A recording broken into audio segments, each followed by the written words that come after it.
watching Spotlight on MX24. MX24 is the home for fun, fearless, and factual information. And I am Nuong Faalong. Today we are discussing issues concerning governance, ranging from security to politics. I have in the studio with me a man who does not need any introduction. Nonetheless, I will introduce him. If you're watching, I want you to join the conversation. We want to carry you along with us on this conversation. So please, go to social media, go to Facebook, follow us on MX24GH. You can also go to Twitter and follow us on the same handle, MX24GH. We're also on YouTube, streaming live, and we're also on Instagram. When we go for this break and come back, I'll be introducing you to our guests. Don't go away.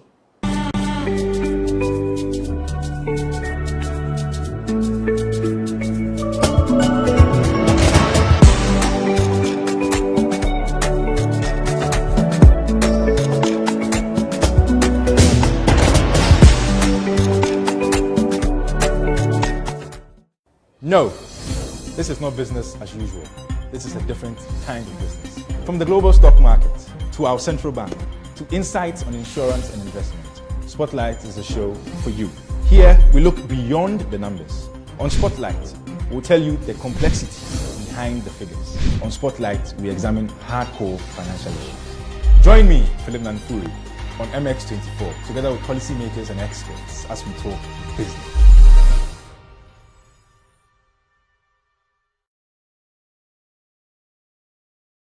You're still watching Spotlight on MX24. I am Nuong Faalong, and I bring you the current affairs edition of Spotlight Mondays and Wednesdays at 8:30 p.m. on MX24. Before we went for the break, I did mention that we're discussing governance. So we're going to be speaking to security and political issues. In the studio with me is Franklin Cudjoe from IMANI Ghana. He's the president of IMANI Ghana. IMANI Ghana is a think tank that's dedicated to policy and education and the promotion of free institutions. Welcome, Franklin. It's a pleasure to see you again. Thank you. It's good to see you. Well, what's the meaning of your surname? Faalong. That's a difficult one. Okay. I'll tell you the meaning of Nuong. Okay. Nuong is a Dagati name. It means to bloom. To grow, to grow into something really good. So when you name your child Nuong, you're expecting her to bloom. I see. Right. I hear you've been working out. Well, I have been working out and I've been blooming, I suspect. Yes, I've been doing a bit of kickboxing just to relax my muscles. I see. A bit. I think I have growing muscles and I'm not using them. And so I don't want to turn into a cyborg. What's the purpose? Is it to keep fit or to lose weight? It's a combination of keeping fit and then also trying to relax my veins. Okay. I do a lot of walking. I usually, drive to a point on the mountain and walk a few kilometers. I also like to swim because it's very relaxing. I see. Yes, I find that especially on anxious days, it just takes the stress away. That's the life of the rich and famous. We'll get there. We'll get there. Speak into my future. So, yesterday the president gave the 18th address about COVID management. The aim is to reach 0 cases. So far, we still have schools closed. We have land borders closed. A lot of people think government is managing the COVID situation quite well. What do you think about how government is managing the COVID situation? Well, I think by and large, the management has been creditably well, really. I mean, I think it's been managed well, especially the alleviation part of, the alleviation of the impact part. What I mean is that people who had to go into penury or temporary poverty of food and, if you like, basic services were taken care of. Well, utilities by and large was universal, if you like, even though some people complain. Food was massively available, even though it shouldn't have been cooked. You think the food shouldn't have been cooked, should have been given in yeah, I think people should have been given food in their raw state so that you're able to account properly. And it's very difficult to account for cooked food. But that's fine.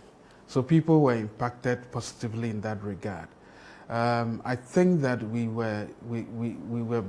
had the benevolence of the West in terms of the institutions that we collaborate with, the IMF and the World Bank.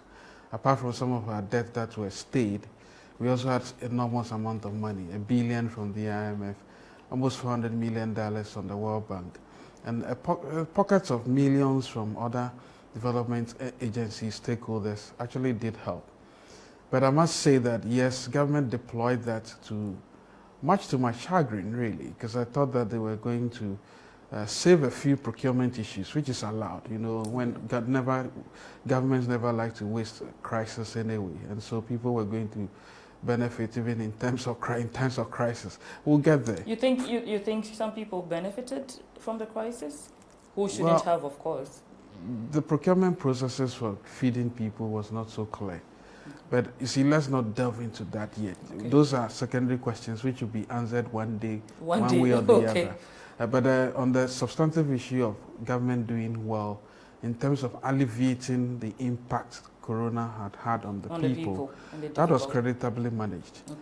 But in terms of the contact tracing and what have you, well, that was done to some extent, really.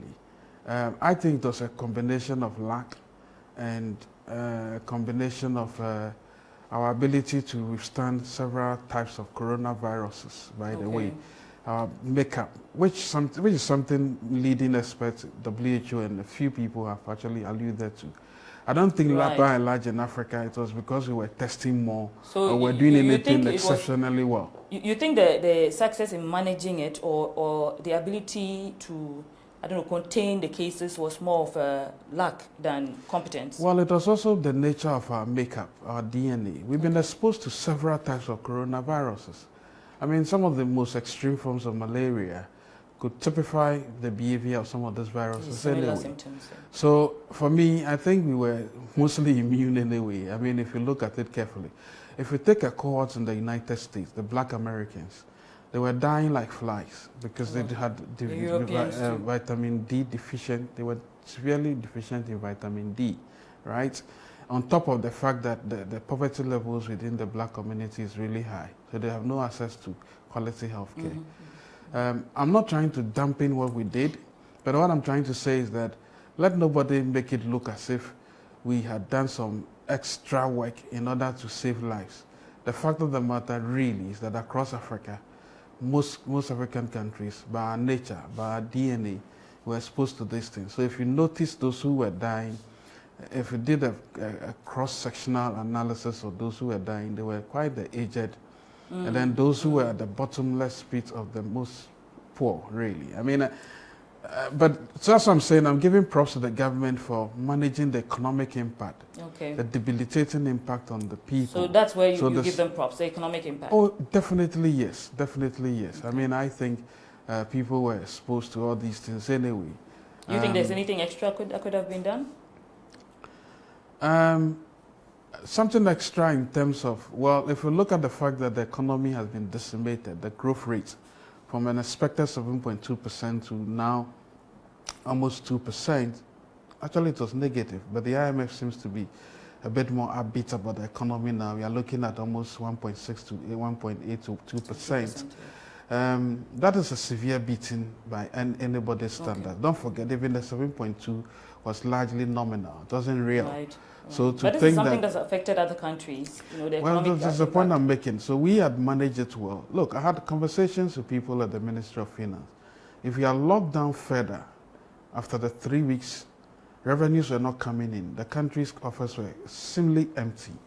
So we needed to start doing phased, lockdowns and then reopenings. By the way, and I'm a stickler for combination of strict as well as relaxed rules, because I like to see the economy being open in a way while the virus is being treated as it was treated. Our survival was mostly economic rather than health.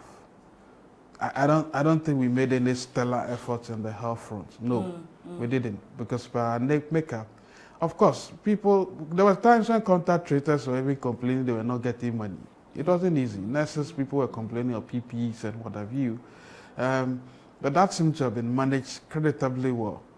But if you look at the testing capacity, I mean, let's not even get there. I am always submitting to you, and the evidence points certainly to the case that I'll give props to the government for economically managing the impact of COVID. But health-wise, there were baby steps, and they needed to be acknowledged. But let nobody claim that they had done some mysterious work in terms of the health impact. By our nature, we were, and it's not just Ghana. You mean you want to say that Togo, Sierra Leone were better managed than the USA in terms of healthcare? When you mentioned Togo and Sierra Leone, yeah, because people were not dying like flies in Togo. Yes. And Togo had a much dilapidated healthcare system than Ghana. Yes. And Sierra Leone is a godforsaken country, by the way. So to look at it carefully in that regard and then suggest that you did something stellar health-wise. So you're saying nothing stellar was done by government? That's not what I'm saying. What I'm saying is that it's a combination of the therapies were twofold, economy and health. Economy-wise, thumbs up, right? Even though we would audit everything, health-wise, trace everything. not so much. Health-wise, what I'm saying is that the benevolence of our DNA, our makeup, went a long way to help in the management. I mean, look, I think people are taking, even the president suggested at some point, Wintia, Bunabunu, all kinds of things, telling you that there was some virtue in some of the spices that we are used to, and herbs that we are used to. And I can testify to some of them, really. Which ones do you use? Well, just the name escapes me right now. But I can tell you that the ones I was taking to relax my veins, within 3 days, I can see some improvements. Okay. Yeah. Okay. So I think that, yes, nobody is dampening the impact, not at all. I'm not being a professional Jeremiah here, the president's words. I'm only just saying that economic-wise, we've done very well. And we need to thank everybody who helped us. So that's what and props to the president, by the way. I must also admit that people, generally, professionals, tend to respect these things. They need to hear the howls that were coming from the Ghana Medical Association. The fact that even after the first lockdown, people were still going about their normal duties as if nothing was happening. You know, we are not prone to the second wave or the third wave as is happening currently in Europe. Not at all. And that the colder climates are also not helping them, really. So, yes, I know the story was that there are conspiratorial stories all over the world that Africa would, godforsaken, would die like flies. Yeah. But it wasn't going to happen. The slum problems of Africa. But it turns out those slums have actually reached herd immunity phase. But let's look at the proposals of the president. He's made a lot of suggestions. You mentioned the Wintia and all that, which was some time back. He's also mentioned yesterday about consistent wearing of masks. But when you look at political campaigns, you know, we've been asked to maintain social distancing or keep wearing masks. If you look at political campaigns which have started, a lot of politicians are going around campaigning. You see the people with them, their crowds with them, who are not social distancing and not wearing masks. Are the politicians following the COVID protocols of this country? Well, are the religious leaders following suit in a way? They are not. You'd have thought that religion would have been the first point of call for people to respect. Whether if it is cleanliness to, the type of sanitary situations you have in our country, people don't respect it. But therein lies my point, really, that if indeed COVID was that fearsome as it was and ravaging as it would have been, then these politicians wouldn't have taken it for granted, right? Even our president, when he was exposed to some persons who may have had COVID, I mean, the resilience, the fact that he's such a strong, able-bodied man who bounces around like a virulent young man, obviously meant that he had what it takes to withstand COVID, more or less, right? So they go about their duties. Maybe what you are trying to ask me to speak to is the double speak, really. So that in one breath, the politicians are asking everybody to observe social distancing. And in the same breath, flaunting the COVID protocol. Yeah, but again, some of those things are spontaneous. I mean, in political seasons, people do not think momentarily. People's ability to think have been abdicated, right? So people don't bother really. And I'm not making excuses for them. Maybe it's the only reason why the president has now sort of lifted the ban on gatherings, right?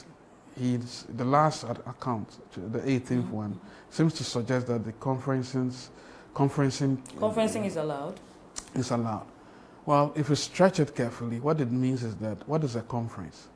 Conference is a group of people gathering at places. So even though it's not categorically said, go and mass up and do campaigns, that is a sleight of hand understanding of what conferencing means and the lifting of the sanction. I'll stretch it to mean that way. He hasn't said, and if he was going to be categorical, he would have said clearly that at my rallies, don't come there or come there wearing your mask. Right. But you see, conferencing has been permitted, but the borders are still closed and schools are still closed.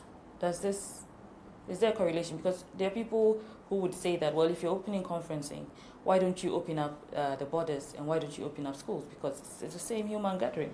Well, for the schools, I suspect the conversations about the schools were essentially that they will do it in a phased manner.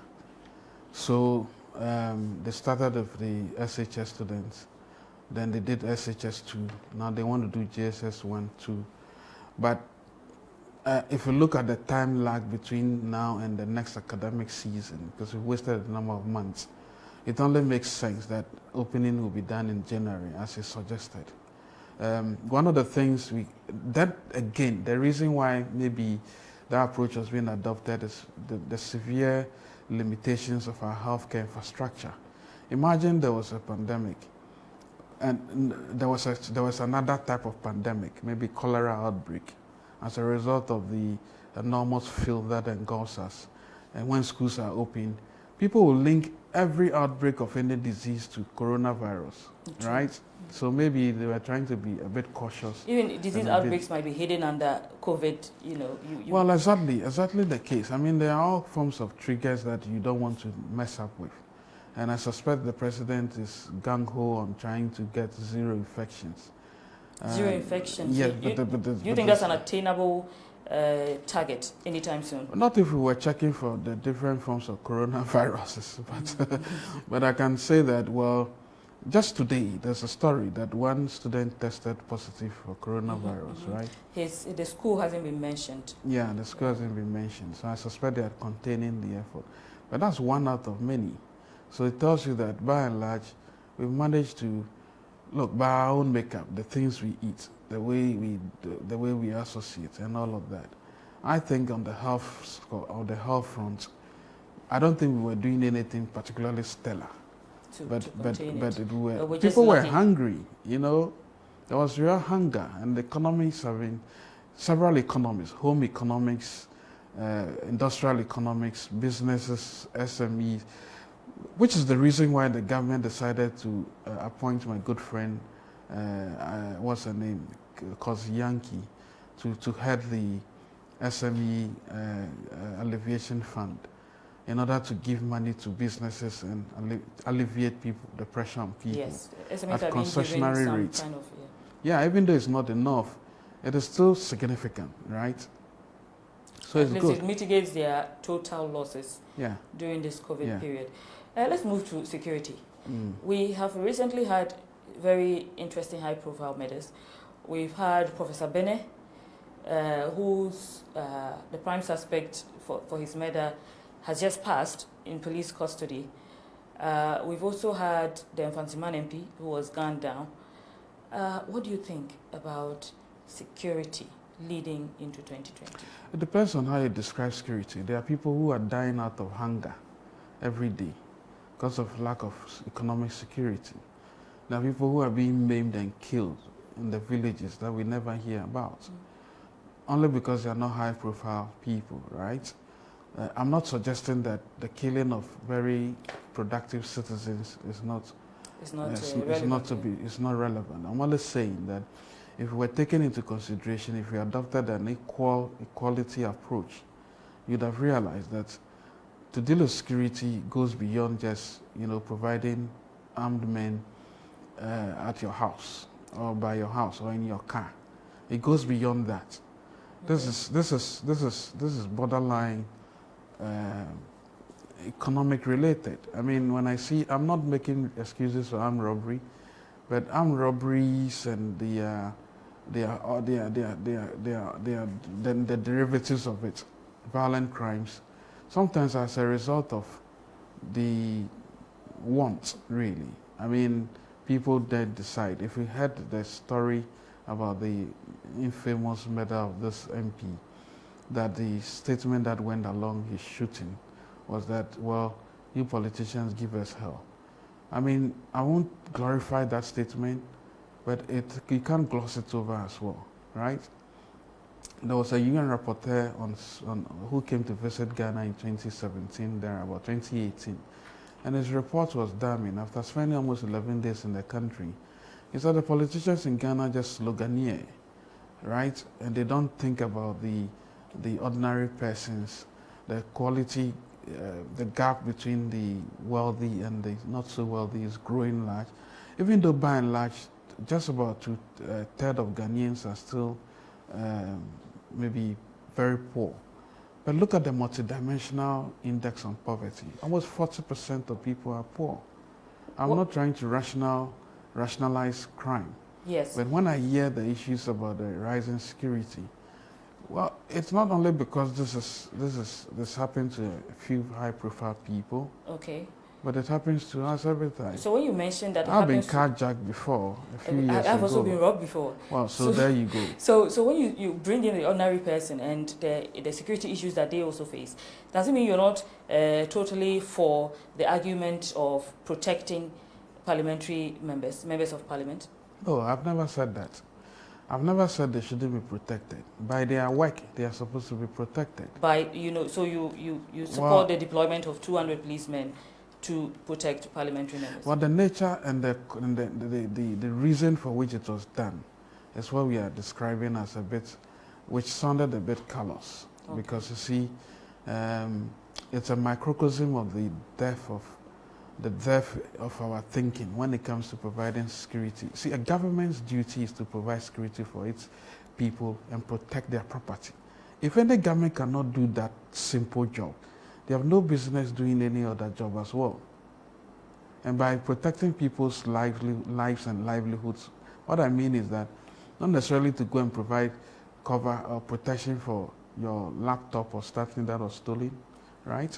And a number of things that have been stolen, but to provide security so that people can eke out a living, so that they can buy their own health insurance, buy their own livelihoods against poverty.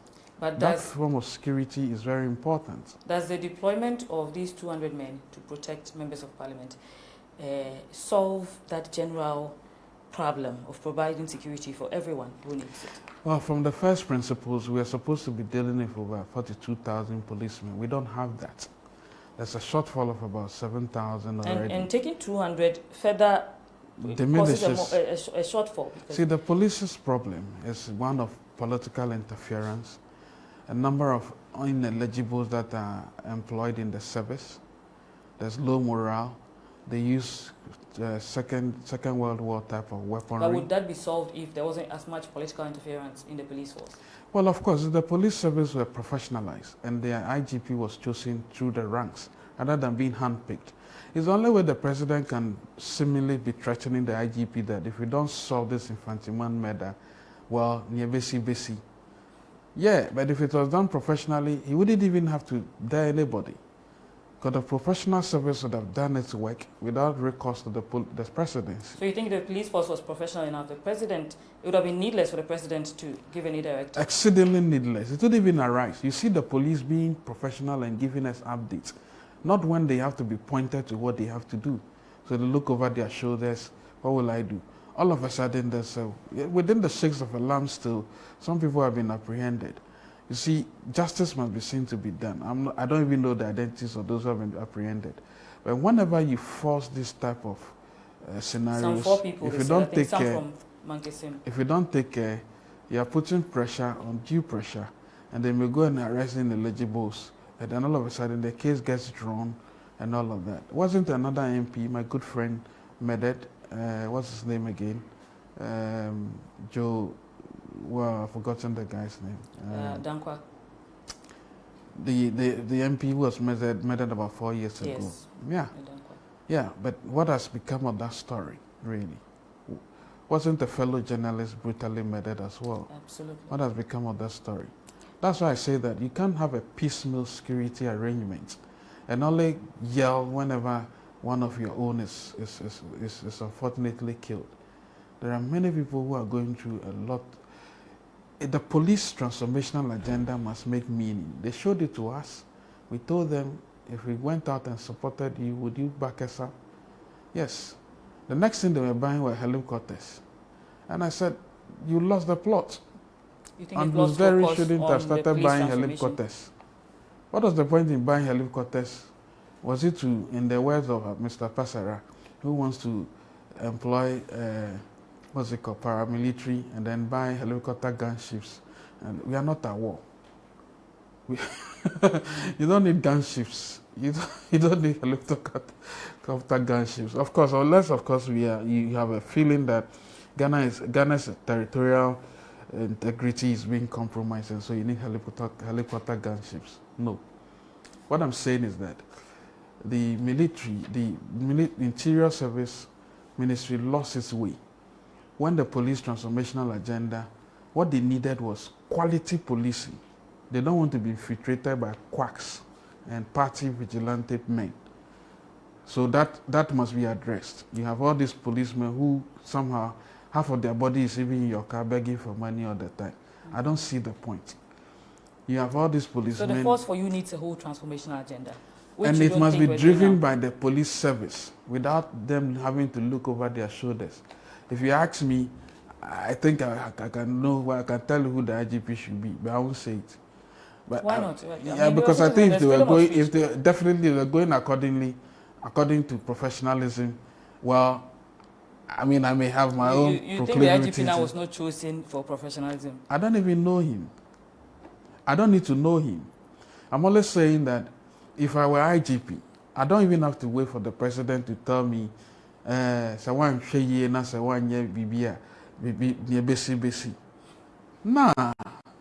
I can understand it's an extension of the executive. But you think that was an interference in the... What I'm trying to say is that professionalism and good old Kumsin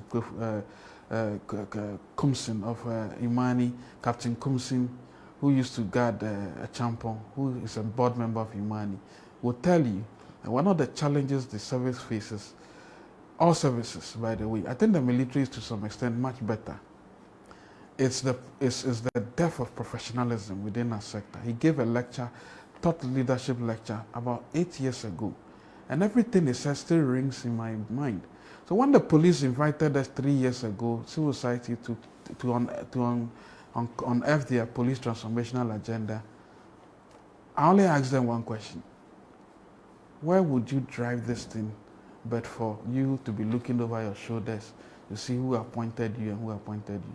The room went like, And so you have 1940 type of weapons, Kafugbe, and you want to face hardened criminals, right? You have infiltration of party folks, and you want to fight hardened criminals. You can't do it, but the service front is divided. So let's have the IGP being appointed naturally through the police ranks. Whoever emerges must be appointed. It is a significant way of solving this security problem. Because I don't have to wait and hear, hey, the president is coming, somebody has been shot. Hey, what am I going to do? Then you see a phalanx of military men running around helter-skelter. That's not how to do security. But this gives us a sense of a general security problem, which is still, a lot of people think Professor Bennett's death could have been preventable, because the robbery, allegedly, according to the police, went on for over an hour, and there was no security showing up. We have been told about his... What has the police said about that murder? Have they been conclusive? No. Today, the information today was that there's been a suspect who is supposed to have been his houseboy. But he died. He's died in custody. He died, I think he was sick for a while, that and then he died at the police even hospital. proper investigation. What do you mean when you Because if a suspect dies in your custody, that raises a whole lot of issues, really. You need to do a proper... What kind of issues does it raise? I mean, they say he was in their custody, he's passed away, they've given the report. Anywhere, we need to know the history of his health, we need to know, and all of that must be known. This is a high-profile case. And so you must be careful. I'm not impugning any wrongdoing, but I'm just suggesting that, well, beyond anything else, we haven't heard much about the suspects. We don't know. Some of them, I think, confessed that they did it because they had worked with the people. Yeah. So you have some leading lights in terms of this is the main investigation. suspect, in fact. Right. So somehow you probably think that half of your problems are solved because they confessed, self-confessed, that they did it because of that. The other accomplices they've not finished rounding all of them up. But they had this main guy in custody. And he has passed away. So they essentially passed away with a lot of the information. Well, isn't it the case that Joe, the other MP who died, the guy is feigning madness or something like that? Yes, yes. Damper. Well, it tells you something else, that we need to find out a lot more about the psychology of these people. I mean, pleading insanity is one of the escape routes, but I think we need to do a bit more security. You see, again, discussing these individual murders annoys me to the high heavens, because my thinking again is that the security of the country itself needs to be looked into properly, right? Because unfortunately, it is not. Look, before the 2016 election, I recall then candidate Nana Addo had to employ the services of some people from South Africa. Remember, they were turned away. I don't know what is it with elections and what is it that people think about security setup. At the time, his argument was that the security services, even though he was entitled to some, were compromised. But this is typical of everyone in opposition. But exactly the point I'm making, that the reason why our security services, especially the police, doesn't seem to be on top of issue unless nudged, it's only because it's not a professional service. Okay. It's a politicized service. Okay. So you think the police could be more on top of their... if they are left alone. If they're left alone. Okay. Overly politicized service. And it's done not just by the MPP, NDC, they do it. Yes. You're still watching Spotlight on MX24. My name is Nuong Faalong. I am here with IMANI's president, Franklin Cudjoe. We're discussing issues of governance, touching on security and politics. We'll go for a quick...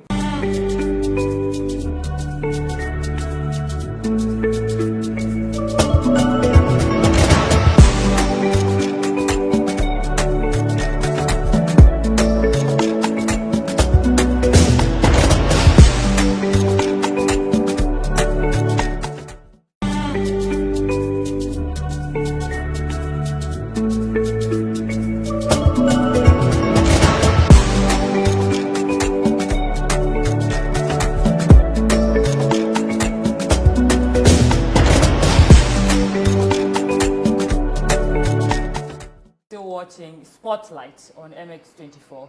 I am Nuong Faalong, and I bring you the current affairs edition of Spotlight Mondays and Wednesdays, 8:30 p.m. If you're still watching, we want you to be interactive. Please go to social media, follow us on MX24GH on Facebook, also on Twitter, Instagram, and YouTube. And then you can keep up to date with all our content. You can also leave your comments about the topic that we're discussing. Franklin, before we went on the break, we're discussing murders, and we reference to the Infantiman MP. Recently, after his murder, yesterday the MPP officially confirmed that they are considering his wife to step in his shoes. It's not the first time we've had that in a very short period. We also had the case of Lydia Lassan stepping into her late spouse's shoes. And the Shao Sudoku. Yes. What do you think about this trend? Are we getting the best of our democracy through this trend? Well, you know, there's been some history. Yesterday I shared this on another sister network. I was reading a magazine on the Smithsonian Institute in the States, where the story is told of, if you look at the data, it quoted the Los Angeles Times, which had written an article in 1970, having studied appointees in the Congress of the United States between 1913 and 1965, I think. 84% of those women who were in the Congress went there because their husbands died. but there was a professor of political science who then categorically stated that, well, the best husbands has been the dead husbands, really. I mean, that gory. And I'm not yet to propound theories about how to increase women participation in parliament in Ghana, but the data speaks already for certain important parts of the world. But we do want more women in parliament. Yeah, but not on the account of dead husbands. You don't wish us well, do you? Or you you think it is not wishing the husbands well? Well, I'm just saying that there's data to prove that widows have represented their husbands occasionally, and in one breath, it's the path of emancipation politically, or political representation for women in the Congress of the United States since 1940 has always been. Is this a path we can rely on?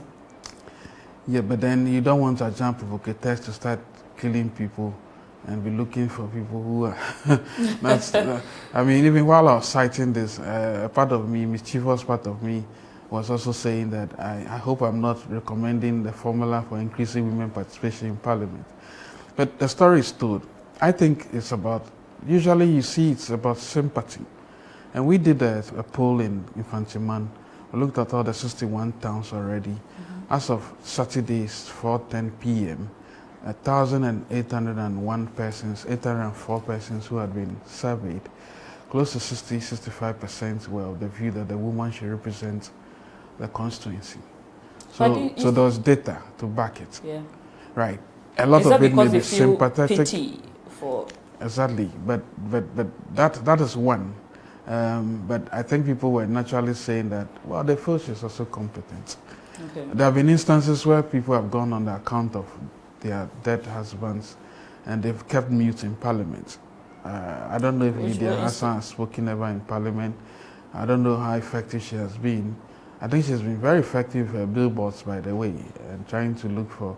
You think she's been more effective with erecting billboards than it would be? Yeah, and then she's managed to pave the whole of East Legon, and a significant part of it, if some roads, and I hope they are first-class roads, by the way. Only when elections are upon us. You by think the she way, could be more vocal? Frankly, I haven't followed that much, but as I know of MPs who are maybe too well, she went on account of some unfortunate incident, and so maybe she's not supposed to be seen as becoming too loud and all of that. There are all kinds of customary and uncharted paths that women of that nature would take. So maybe she's permitted not to speak in parliament. But it would be good to know what her stewardship has been since she went to parliament. Okay, you think, does this path place some kind of pressure or expectation on the women? Does it constrain them to conform to a certain kind of behavior? Is this the right path to go into parliament? No, not at all. I'm not recommending that that's the path to get to parliament. I think it's a combination of ability and purposefulness. She must be willing to also get into parliament. So you think the widow should, have the ability? By ability, what do you mean? Is it political ability is dicey? Do you mean someone who's been involved in politics? At least parliament is a place where laws are made. If you don't understand the art of lawmaking, you have no business in parliament. I mean, I'm not saying that you should be a lawyer, but you should be ready to learn and be schooled. And I'm not here to propound theories as to the educational level of those who should be in parliament. But even the parliamentarians themselves, including the majority leader, has complained publicly that the quality of representation in parliament these days is poor. It's the reason why he wanted to be in parliament, to impart knowledge to others. It's the only reason why he wanted to go again for the next round. So there's observable data that suggests that, and let's not move away from the topic, by the way. We think women are great leaders. And they can make better leaders, by the way. I think it shouldn't be on account of dead husbands that they should get into parliament. But even if they would do, the ability to replicate what goes on in parliament as a serious business must also count. Concerning the Infantimani MP's wife, and you have done your feasibility studies already, and most of the people are leaning towards her representing her husband. In both cases, I mean, we have two major reference points, and in both cases, the MP has had more than one partner. What do we do when when the people want the person's wife to step in, but the person has more than one partner? We open it up for all of them to compete. That's an interesting question. I would have thought that they'll cast ballots and determine who should be. I don't know by which other method that can be. And in all of these things, there's always the challenge of the politics as well. The politician in the party itself would have to be doing all the balancing properly and decide who the candidate should be. As with this thing, there's always rivalry as well. But ultimately, it depends on who really wants to be in parliament, really, isn't it the case? I think in the case of Lydia Alassane, she seemed to be already in the path of, she's an entrepreneur, she seemed to be dealing with people. So I don't think there was any contest as to who should represent the husband in parliament, as it was with who should actually represent her in a state. I think that was the issue, but not necessarily who should represent him in parliament. I don't think that came up.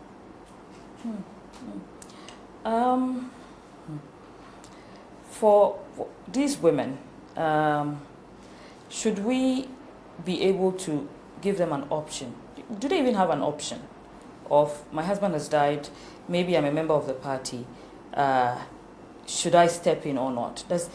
Is the option open for them to decide? Okay, so this is what I think. You see, I think the party makes a lot of permutation, and especially if the seat is dicey, right? If the seat is competitive, they may want to, and this is one of the things I picked up as well, even before our poll. I think one of the considerations also will be that, well, maybe there's like Mr. Churchill said, never waste a crisis, right? So you think the parties are taking advantage of Well, crisis? I mean, everything is permissible in politics, right? So, because the closest person to the dead husband was somebody who was a doctor. I think it was a lawyer who upon losing the seat was now helping him to campaign. You would have asked why they wouldn't have considered him other than the wife. Maybe they feel that his electability is in doubt, right? So the party makes all these kinds of permutations, by the way. So for me, yet again, I'm not too sure the women should get into parliament on the account of dead husbands. I don't think it makes. I don't think it's too boring. It's too morbid. And encourages. Nah, I mean some kinds of thoughts. Yes, you think it encourages diabolical thoughts. I mean, not overtly, but you never know. I mean, people. Well, we've also recently had the Yape Kusowo MP, who has also just passed, but they've not really had a conversation about who replaces him. You see, the thing also is that this person's passed not through natural causes. It's an accident. It's a violent crimes, which goes back to my point. Now let's deal with the issues of violent crimes and road crashes, right? And security. We're all over talking about Okada. Now look at the people who are dying through vehicular crashes. Are you not in support of legalizing Okada? I think Okada should be done properly because it's been part and parcel of it. We don't have a very interesting transport system. It must be integrated. So I think it should just be done that way and then regulated properly. Okay, so you think Okada should be legalized but regulated? I mean, they're all over the place anyway. I mean, it could be legalized and then regulated as well. Let's look at presidential debates. Recently, you held a debate between the minority parties. Which of them, people talk about third forces a lot in this country, about the emergence of a third force to squash the power of the two powerful, two main parties. They call it. Is there a possibility from the debate that you held that there can be a minority party that will emerge as a third force? You know, I guess it's a journey that needs to be taken, and I suspect the journey began some time ago, but the journey has been enhanced by the debate as well. Let's be realistic. I mean, I'm sure it will be exceedingly difficult for these parties to break the 50+1 ceiling, given the enormous resources the two main parties have. So is it a matter of resources and not... Well, in terms of money, in terms of numbers, and in terms of the conservative nature of Ghanaian voters. Why are they not getting the numbers? If their message is that good, shouldn't they have... But the Ghanaian has become too accustomed to the two parties, and somehow we are a bit conservative, right?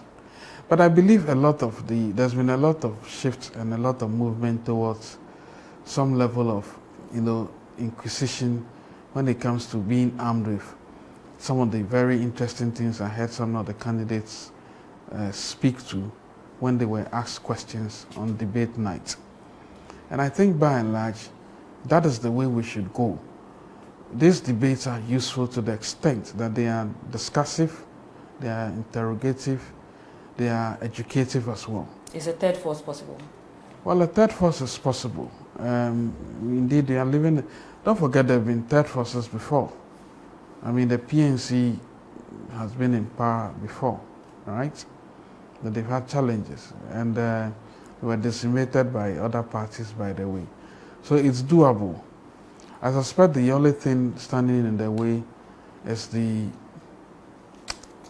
I guess it's just too much of the politicization of the resources of this country. But how relevant are these debates, these presidential debates?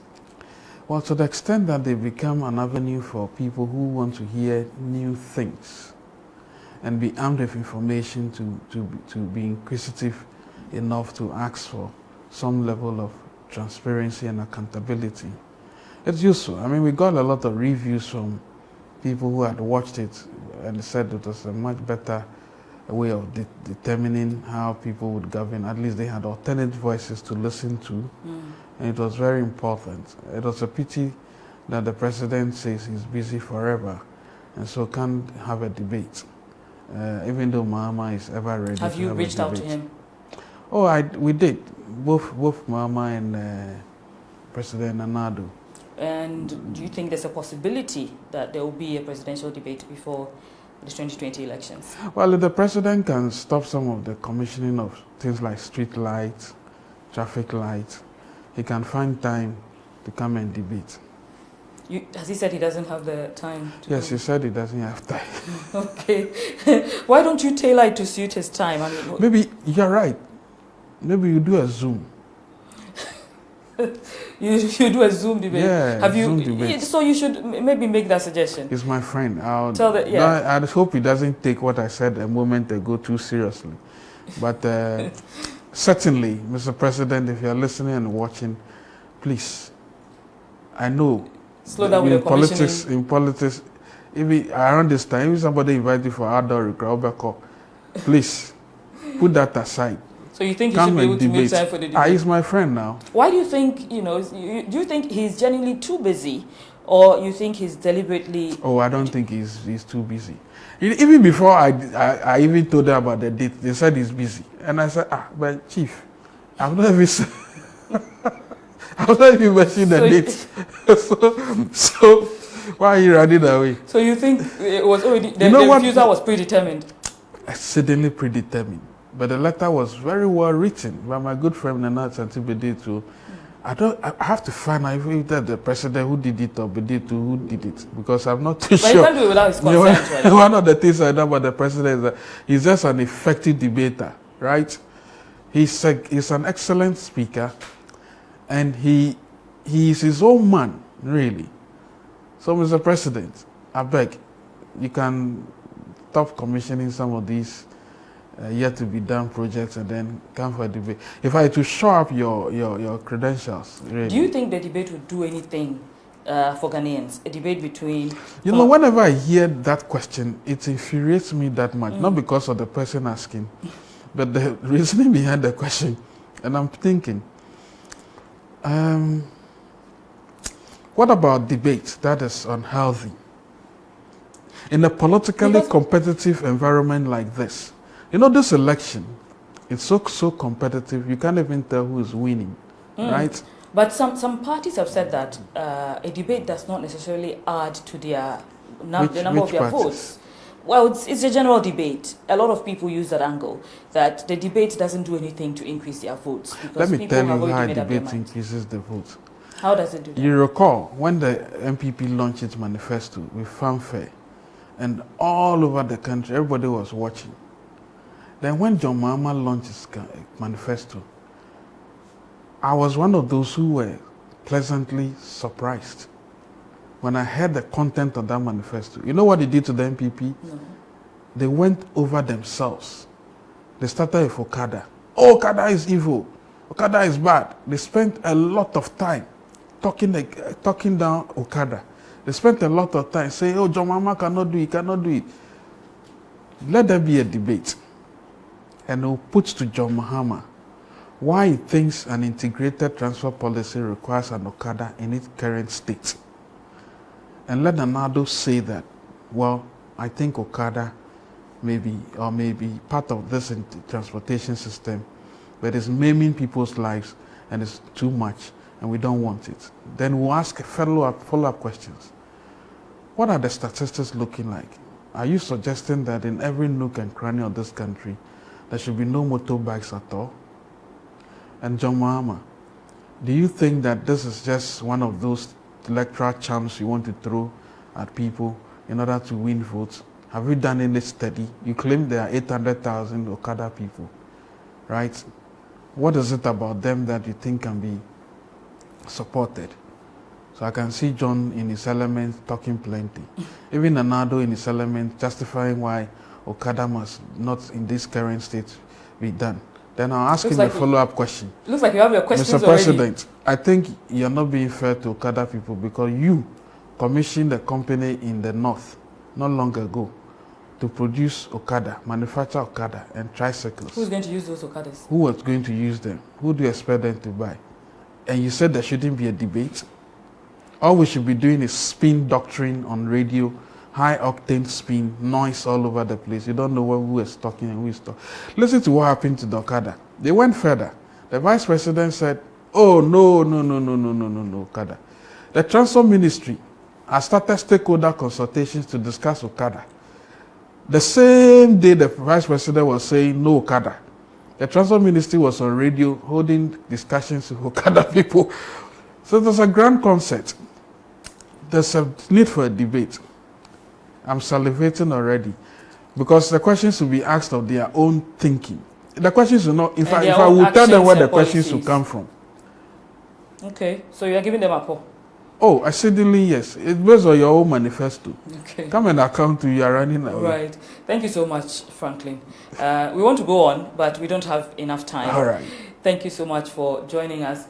You've been watching Spotlight on MX24, your home for fun, fearless and factual information. We've been speaking with IMANI President Franklin Cudjoe. His major appeal is to the President. If you're listening, he's salivating for a debate, and he's giving you free apport for both major parties. The debate is going to be based on your policies contained in your manifesto. So please make some time. According to him, if you can spare some time of commissioning projects, then you can attend to the debate. If you can spare some time of commissioning projects, then you can spend some time on the debate. Thank you for watching. My name is Nuong Faalong. Tune in again on Wednesday, same time. See you.